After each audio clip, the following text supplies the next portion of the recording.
حضرت عمر فاروق رضی اللہ تعالیٰ عنہ کے بارے میں امام ابن جوزی نے لکھا ہے کہ رات کو نا گھر کے اندر بیٹھے بیٹھے اچانک رو پڑے حضرت عمر. 62 سال عمر ہے, خلافت کے آخری ایام چل رہے ہیں, تو رو پڑے ایسے ہی گھر میں بلا وجہ ہی. آپ کی اہلیہ نے, زوجہ نے بیٹے کو اٹھایا, فرمایا پتہ کرو تمہارے باپ کو کیا مسئلہ ہے, کہیں کوئی تکلیف تو نہیں, درد تو نہیں, صاحبزادے آئے. ابا جی کیا بات ہے؟ فرمایا اماں کو بلاؤ.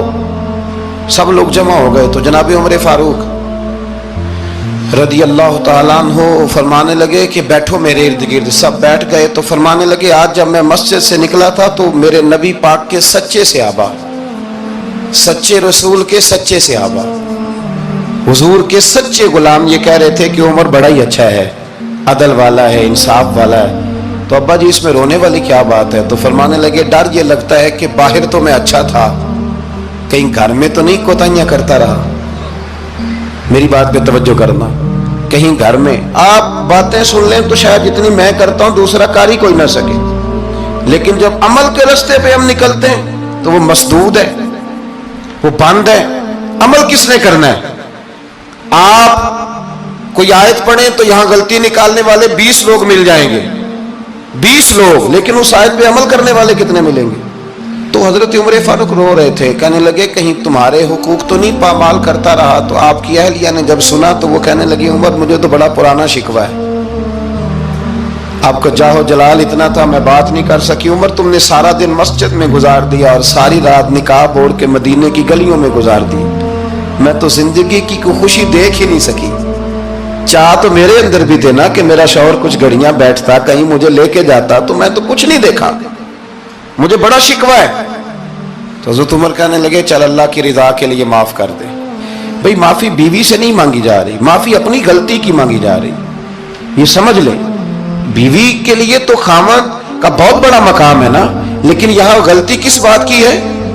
اپنی کمزوری پر غلطی کا اعتراف کر کے معذرت کا سوال کیا جا رہا ہے.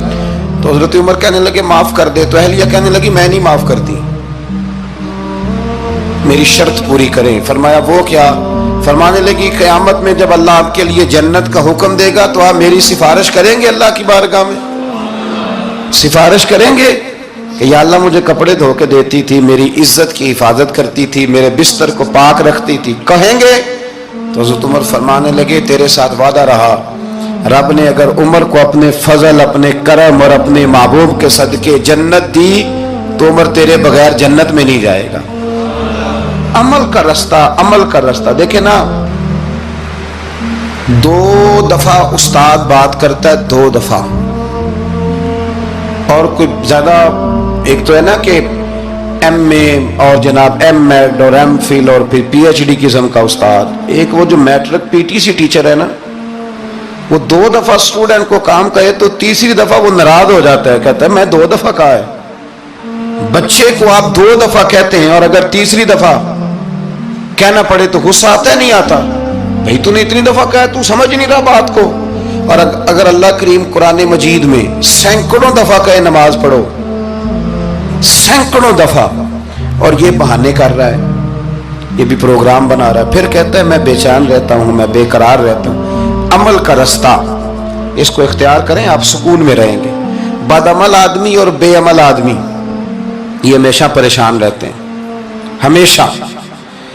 عمل کریں, توبہ کریں تو پھر بدل جائیں, پھر تبدیلی آئے.